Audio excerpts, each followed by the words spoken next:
Hello and welcome to American Riviera Bank's Regional Pulse. My name is Jeff Devine and I'm President and CEO at the bank.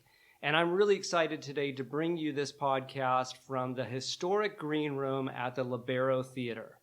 This place has a really special place in my heart because I've been a board member here for over the last decade. I actually served for a time as the president of the Lobero Theatre Foundation. And after you listen to this podcast, I think you'll have a feeling for what a special place this is. I'm here today with David Asbell, the executive director, as well as Brandon Mowery, the development director here at the Lobero Theatre Foundation. David's been at the helm for over 20 years. It's actually his 24th year. Congratulations, David, on that. That is an amazing accomplishment. And Brandon has been here as well for about 4 years. And Brandon has done an incredible job of broadening the donor base here and the use of text donations, social media promotions, and more. Welcome, David and Brandon. Thank you for having us, Jeff. Really excited to do this today. Since we're sitting here in the green room, you guys, tell the audience a little bit about the green room, because when I look around, the green room looks to me like a very fancy waiting room. There are some green things in here, and there are definitely pictures on the wall of all the various performers that have been through here. What's the significance of a green room? Well, it's the room where artists will hang out in before they go on stage. Almost always there is a rehearsal period or something during the day or during the week leading up to it where the artists, the actors, the dancers, the musicians, they just need a place to go where they can relax. There's usually hospitality in here. It's very centrally located. It's right next to the dressing rooms, right next to the stage, right next to the auditorium as well here. This building was built in 1924, so this room has seen a lot of really stellar artists, and there's a number of pictures behind me, on either side of me. Mm-hmm. Great shots of Marcel Marceau, Arthur Rubinstein. Just the list is endless, but a great number. You know, our own Jonathan Winters from here in town. Jeff Bridges, right? Of course. It really is an amazing history of this theater, and this theater is actually, my understanding is that the Lobero Theater was founded in 1873. So 2021 will be 148 years. And that would make it California's oldest continually operating theater. Is that right? Yeah, that's right. And we're actually the fourth oldest in the country. And we're the oldest west of Milwaukee. So, very, very proud of that. It's, 148 years, that's old for us left coast people. And it's something to be really proud of. The original building was an opera house, Jose Lobero's Opera House, and it ran into disrepair in the teens, the 19-teens, and was rebuilt. And the current building, what they call the new Lobero Theater, was built in 1924, and we will be 100 years old in August of 2024. That's right. So this actual building will be 100 years old at that point. Right. So what's coming up is 150 years. Yeah. For the Lobero. So what have you all got planned for 150? We've been thinking about this, and of course the pandemic kind of got in our way a little bit. But yes, there will be a major celebration here, and more to come as we unroll what that's all about. But what do you think, Brandon? Some community engagement around the 150th, and I'm all about silver linings, Jeff. You know this. You've heard my upbeat pitches at many a board meeting. But I think there really is a silver lining in that. Yes, there's been this pandemic and it's been devastating, and we've had a sheltered stage for all intents and purposes.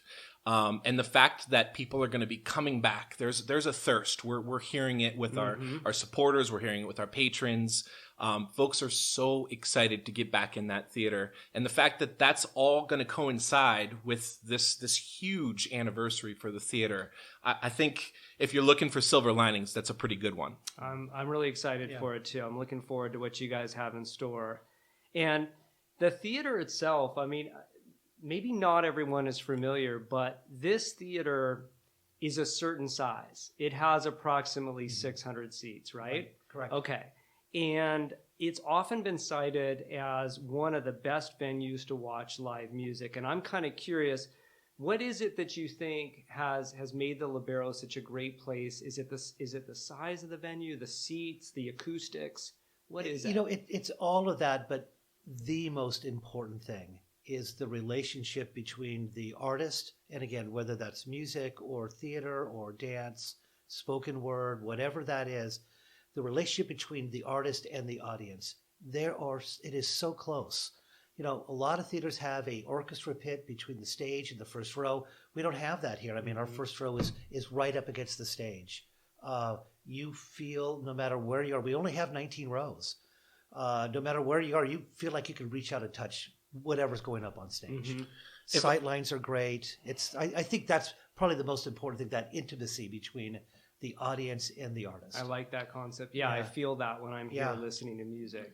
If I can add to that, we also have an incredible community here. It truly, you hear the term community theater all the time, but that's front and center here at the Lobero, and a great little opportunity for us to acknowledge a really important member of our community is American Riviera Bank.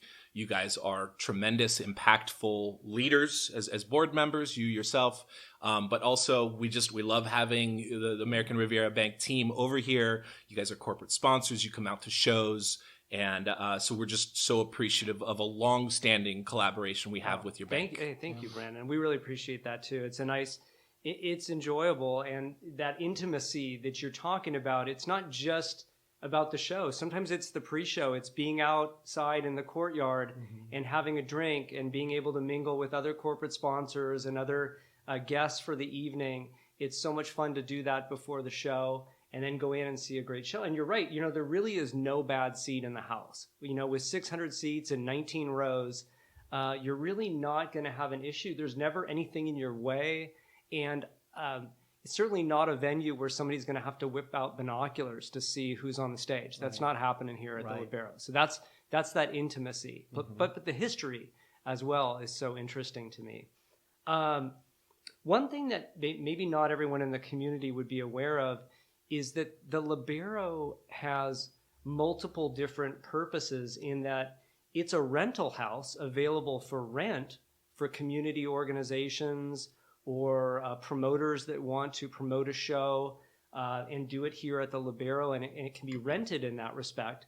But also, we have the Lobero Theatre Foundation putting on the Lobero Live events. Do you want to talk a little bit about those two different business models? Yeah, you know, our first and foremost, our number one job is taking care of the community, the performing arts organizations in the community. We'll do about 200 shows a year.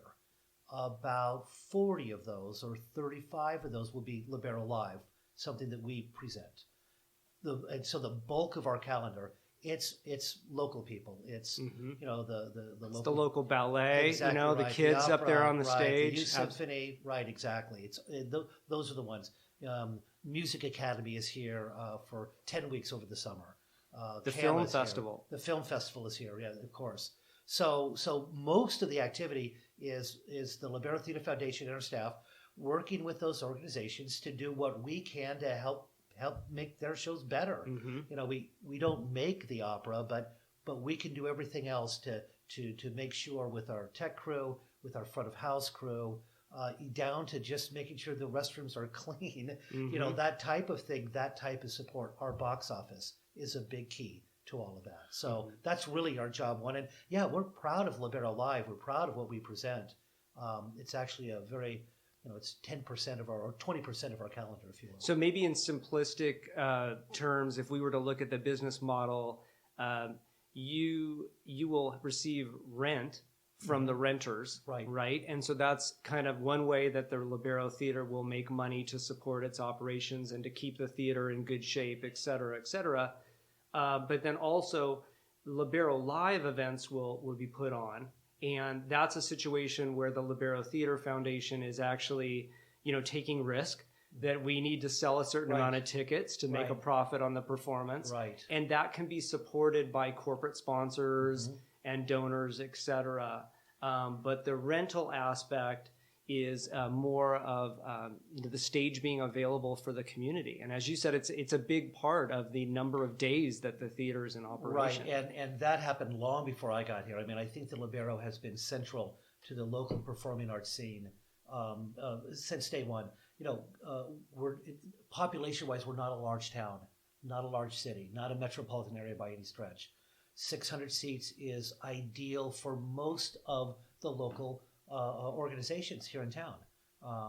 The Granada is beautiful and fantastic, and at 1,500 seats, there are some of the local organizations that require that.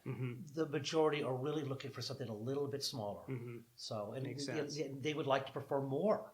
So, and we here primarily get used, I would say, of course, for live music. There's dance, right? There's film, right? Right. We don't see as much. Theater. We don't see as much theater on our stage, right? Not a lot. And part of that is there's a pretty vibrant theater scene in Santa Barbara, particularly with the ensemble theater. So they're when they do a production, they'll run for 4 weeks. So we get a little bit of theater, usually one-offs, but or one-day activities. But you're right. It's mostly music, a fair amount of classical music, fair amount of jazz and rock and roll and folk and the like, and a fair amount of dance as well. A lot of the dance schools are performing here as well. Yeah. I'll just throw in kind of show a little range. One of my favorite Lobero observations. Within a week of seeing my daughter on that stage doing ballet with Gustafson. I've seen my daughter on that stage sure, too, Brandon. It's the best. Yeah, it is the best. But within a week of that, I saw Neil Young on the very same stage. That's pretty impressive to have that kind of range. Right. That is a good example. I unfortunately, and I got to admit, I was very excited about Neil Young being here. And it turned out that I couldn't go to the concert because we had our shareholders meeting at the bank. And I had so many people tell me that it was one of the most amazing shows. I shouldn't have brought it up. I'm sorry. You did. You brought it. It's okay. It's okay, because I was actually excited that we had Neil Young here on the stage.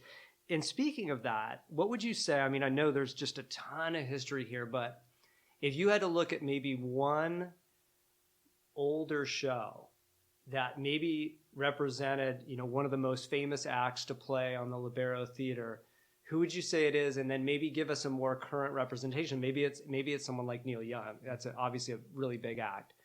What do you think historically? Well, since I've been here, Mikhail Baryshnikov has performed twice. Marcel Marceau's performed a couple of times as well. Dave Brubeck performed. Oh man, he probably performed 6 or 7 times. In the late 90s and the early 2000s here. Charles Lloyd, local guy, huge name, probably the finest living saxophonist right now. So there's been some great stuff. There's been a lot. Yeah. We had Los Lobos on the calendar. I know there's just Blind Pilot was a fantastic up-and-coming act that we had pre-pandemic. So I think there's really room for really exciting up-and-coming performers. Right before I started, you guys had, what was the name of the band? The Lumineers, is that right? Oh, yeah, Lumineers. Oh, the right. Lumineers. Yeah, so we had the Lumineers one November. They did one show. I think the tickets were $20 or something. Sold out in about 5 minutes. And that summer, the following summer, they headlined the Santa Barbara Bowl. So that's how fast they blew up. Well, actually, funny, you guys have heard me tell this story before, but one of the fun concerts that I really enjoyed here was seeing Smashing Pumpkins. Right. And that's not the kind of band you would expect to see at the Lobero Theater. I mean, that was some really exciting rock music, very loud. I was a little afraid that the ceiling tiles were going to fall down and the panels were going to crumble. Right. But it was really neat to be here in such a small venue and see a band like that on the stage of the Lobero. That was fun for me. Yeah. And I brought my kids that night. They got to listen to some dad music. I can remember being in this green room with a very wonderful supporter of the theater. and Jacob Dillon sitting right where you're sitting right now, Jeff. Yeah. And that was only a couple of years ago. Mm-hmm. But yeah, we've had fantastic folks come. We've had comedy here too. Yeah. Lily Tomlin, we can't forget that, right? Dana Carvey was here. Paula Poundstone. Yeah. Bill Maher. Absolutely. Yeah. So it's been an interesting year, for all of us. Over at the bank, relating to COVID and all the different changes we had to make to operate. We're a retail operation. We have branches. People need to come in and out every day. It's not as if everybody could be remote at our office. And so we had to pivot this year as a bank. And I know that you all here at the Lobero had to pivot a lot as well. I thought we could talk a little bit about that. In the beginning, I think, and I'll say the beginning was maybe around March or April of last year. I think a lot of us were thinking maybe this COVID thing's going to last a couple months. We'll kind of get through it. It's going to be like this flu season kind of thing. And then maybe by the summer, it'll all be gone. And then it didn't really happen that way. It kind of stuck with us. So tell us a little bit about when did you feel that we started to realize as an organization that the Lobero Theater was going to be dark for an extended period of time? You're right. It wasn't at the beginning. I was very hopeful that we would lose maybe a month or two, and that would be it.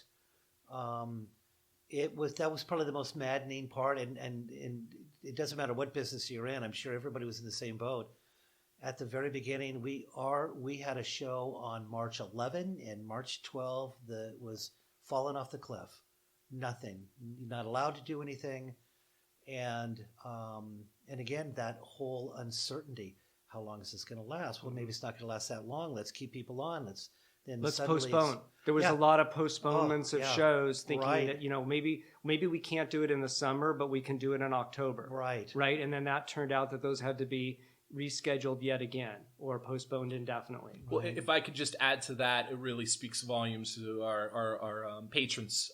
We still have a lot of those shows that were scheduled back then that are currently on the Libero calendar, and vast majority of the ticket holders are still holding their tickets. Yeah, I'm thinking about shows like Los Lobos and Charles Lloyd. Yeah, I mean, that's an example of where I had tickets for those shows and I'm really excited about them. But yet, I don't want my money back. I want to see those shows. Yeah. So, I'm holding out for those new dates. Right. That's right. Most people felt similarly, and I mean, I don't know. That seems special to me that they would have that kind of commitment that they would be willing to wait it out. Mm-hmm. But the vast majority did.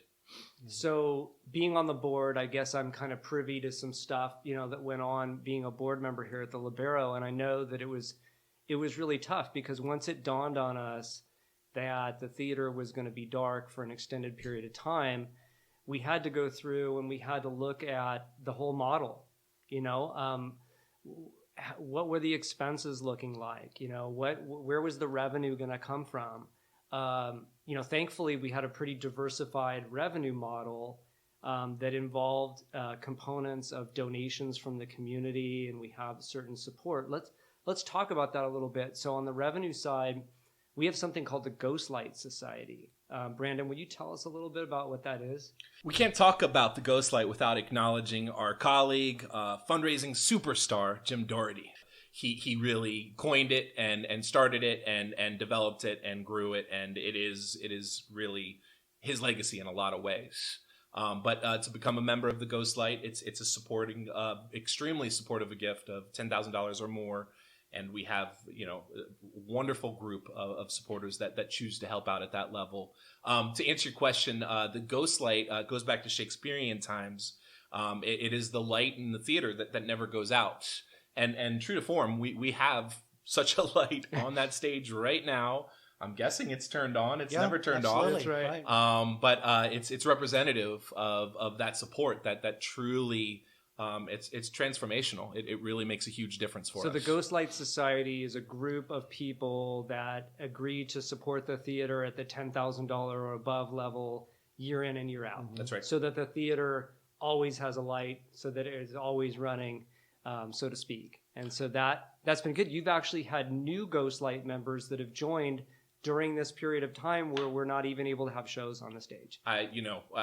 This was all new to everyone. We didn't know what to expect. I didn't have high expectations that we would be growing that group, but that's exactly what we did. Mm-hmm. That says a lot about the organization. It says a lot about how people care about the theater. You've also gone out, this happened right before COVID, and I guess it would just continue through COVID, is you kind of broadened the donation base for the Lobero. I know a while back, one of our board members helped underwrite the ability so that we could take text donations, right? And then we kind of rolled that out. And so that was, it broadened our donor base. And even though some of the donations were very small, it was actually fantastic because we had a brand new person that was supporting the Lobero that maybe had never supported the Lobero before, and they did it through technology. You've also broadened things with social media. How has it been in general fundraising through this period of time? Not just the Ghostlight, but in general fundraising with our donors. Sure. I would say, and hopefully I'm not jumping into something that I know we were going to talk about, but we have Live from the Lobero, which is a streaming series. And we've had tremendous, you talked about Charles Lloyd earlier. He was one of the performers that was featured in a streaming concert. Katie Tunstall, John Kay. There are others. We probably, at the end of the day, we do 7 or 8 of them, David. Yeah, right. And to me, this is the little engine that could. We instead of sitting on our hands and woe is me, and we're just waiting until we can reopen, we stayed busy and we put on these top-notch shows. The production costs were not cheap. It was a true investment from the board and folks like David who signed off on the decision to do this. And at times it was a little concerning because maybe we didn't sell as many virtual tickets as we would have liked. But I truly believe that was kind of the engine that the fact that people were seeing the Lobero still presenting when really very few were. I looked at a lot of streaming content over the past year. I think ours holds up. It's as good as anything that's out there. It's still available for those who are listening that want to check it out. You can still buy tickets to many of these shows. But yeah, I think that was a critical decision that really ultimately folks chose to stay involved and support us because they saw that we were still pushing through this thing. Kenny Loggins did one too. Yeah, he was our first, I believe. He was our first, yeah. Yeah. So there really were some great, so kind of a combination between the ongoing support of the Ghostlight Society, the general donor base, as well as the virtual streaming that was going on here and those shows. The production quality was really, really high. And as you said, it's interesting that you say that. There haven't been a lot of other organizations that have been doing it locally. We are keeping active as a theater, and those virtual shows, even though they may not have made a lot of money for the Lobero, it kept the Lobero in everyone's mind. Right. And that's really important for people to understand. This theater's been around for a very long time, getting close to 150 years. Right. And so it's very important for us as stewards of this fantastic little theater to keep it going.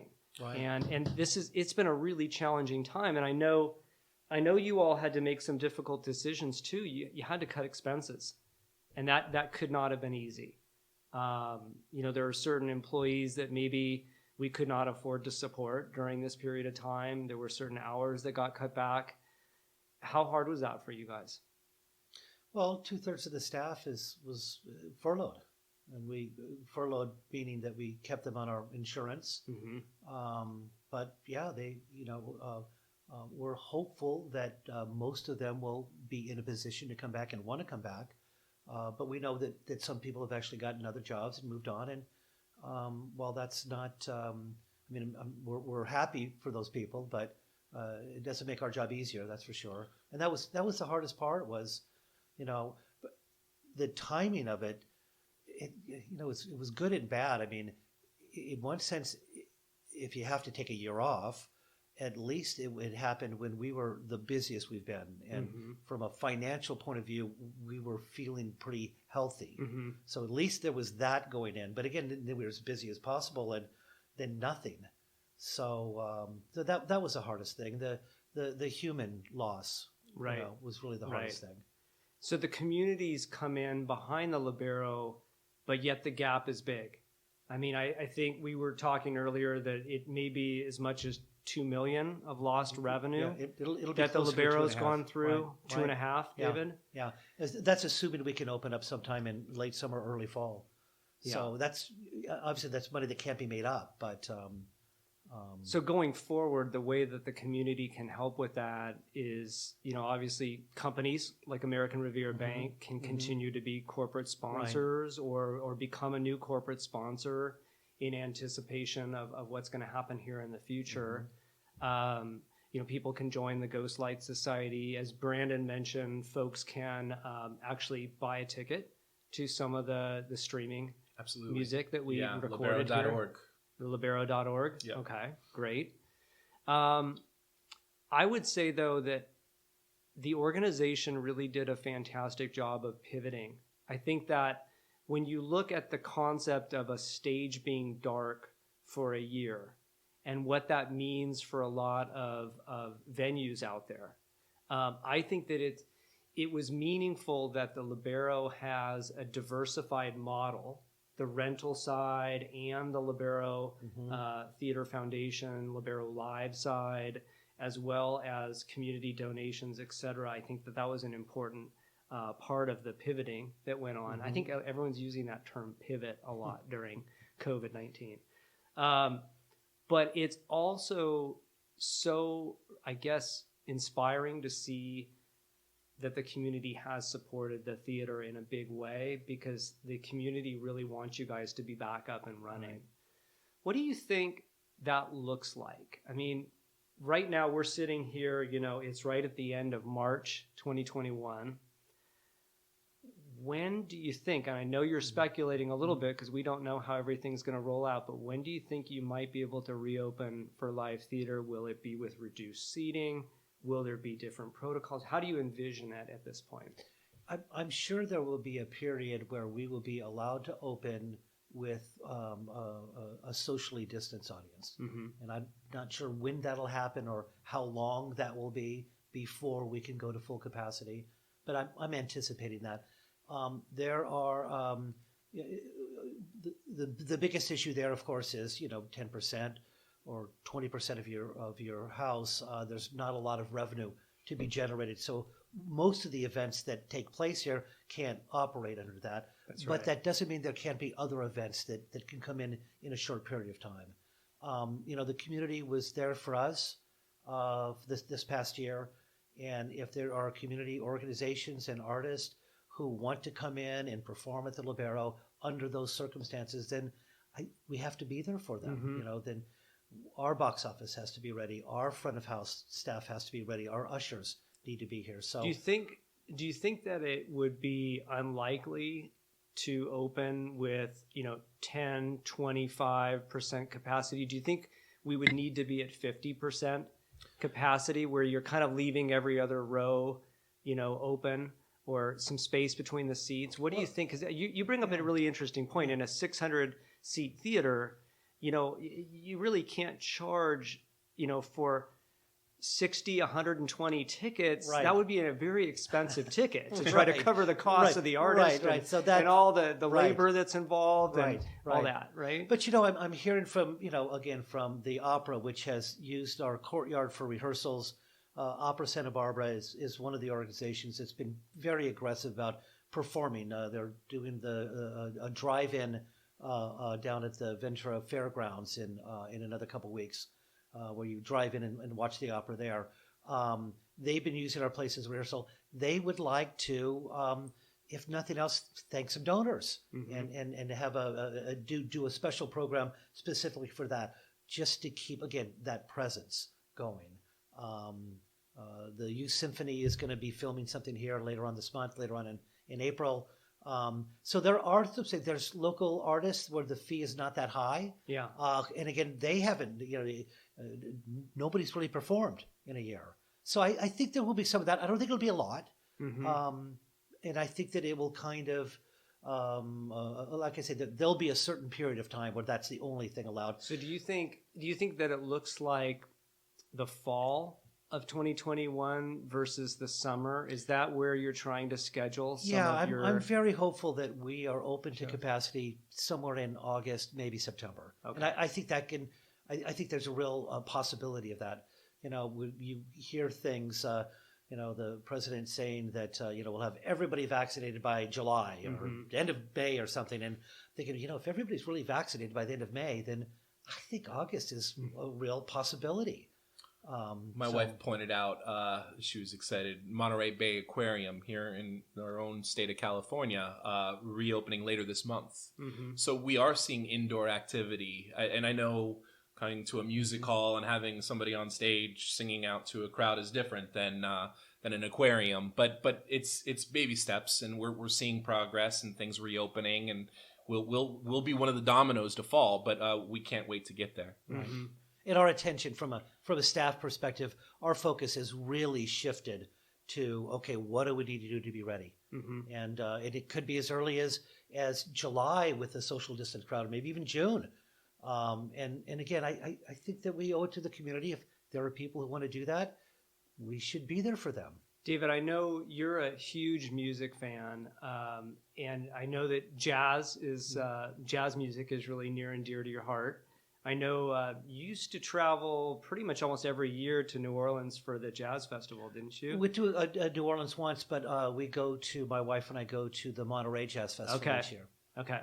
What are you hearing from the artists? Because I know you spend time as executive director, you spend a lot of time with the theater, with the quality of the presentations, with who's going to be on stage. You interact a lot with the promoters. What are you hearing from the artists in terms of their willingness to be up on stage? They can't wait. Really? You know, every artist is ready to go to work, and everybody's got a new album.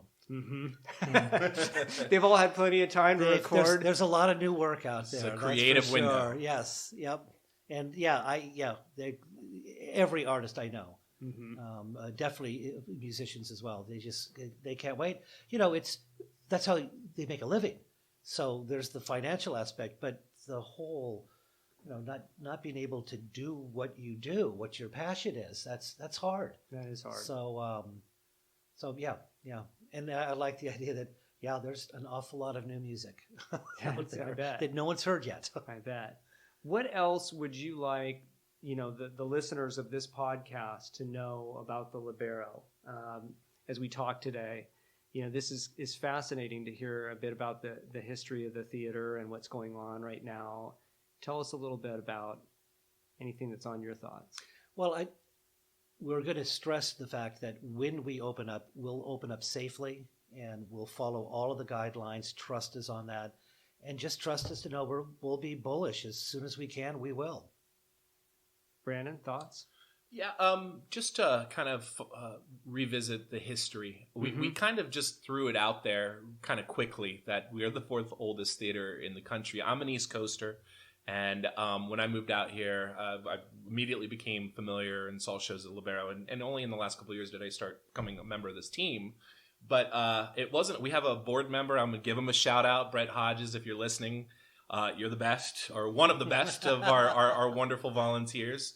But he really is the researching muscle that has been just digging really deep. And the fact that he was able to unearth, looking at all of the theaters across the country, we've said from day one from me that we're the longest running theater in California. That's been a byline from the get-go. But when he shared with us that there's only 3 theaters in the United States that are older than the Lobero. So based upon that research, you think number 4 in the United States in terms, that is really incredible when you consider that we're west of the Mississippi. Yeah, you know, and that not San Francisco, we don't have the benefit of being right. on the right coast, right? Yes. We're on the left coast. So I don't want to bury that lead. No, I think that's a really big deal. It is. And you know, another thing that folks should probably know is just that it's not only is the business of running the Lobero Theater about the shows that go on here, but it's also about the fact that this is an older building. And there's a responsibility on our parts as directors and as officers of the Lobero Theatre Foundation to make sure that this building gets maintained. Yeah. Right. And that's not an easy thing to do when you have roofs that need to be replaced, and you've got to replace the rigging, and you got to replace the lighting every so often, and the seats and all that. And we went through a major renovation of the theater back with the Encore Lobero campaign, which happened, I want to say that was right around the time that I was president. It would have been maybe around 2012, 13, 14, somewhere around there. We were closed for 7 months, and we opened in December of 2013. Okay, 13. Yeah. So a lot of things were done at that point in time. And now, is there focus on any changes here at the theater at this point in terms of things that need to be fixed up or changed? Well, we're going to put some money in our HVA system with new filters, the blue lights, so all of that. So part of the COVID situation, upgrading the HVAC. Absolutely. We have some parts on order, and that'll happen in the next, probably 3 or 4 weeks. So that aspect will be up to code as well. Yeah. I want to add, we're committed to solar panels on the roof of the Lobero Theater. Okay. We've received some support around it, and so there is a full commitment to raising additional funds to accomplish that. So that is a way that those in the community that are passionate about helping out could also help with some of these capital improvement projects as well. If that's something that's near and dear to their heart in terms of supporting the actual theater itself, right? The historic theater. We have a very good situation for solar panels, and flat roof. Yeah, we have flat roof, exactly, a large flat roof. So right in the heart of Santa Barbara, an energy source, if you will, and I think that again, the Lobero Theatre Foundation would like to be leaders in that area as well. Well, and we have the green business certification already, so it goes in line with that. Okay, perfect. Well, this has been a lot of fun, you guys. I really appreciate the opportunity to do this with you, and you guys being game to do this with us. I want to thank you for doing it. Thank our listeners for joining in. If you want to learn more about the Lobero, you can visit their website at www.lobero.org. If you'd like to learn more about American Riviera Bank, visit us at www.americanriviera.bank. Thanks again for listening, and thank you, Brandon, and thank you, David. Yeah, Thanks for having us.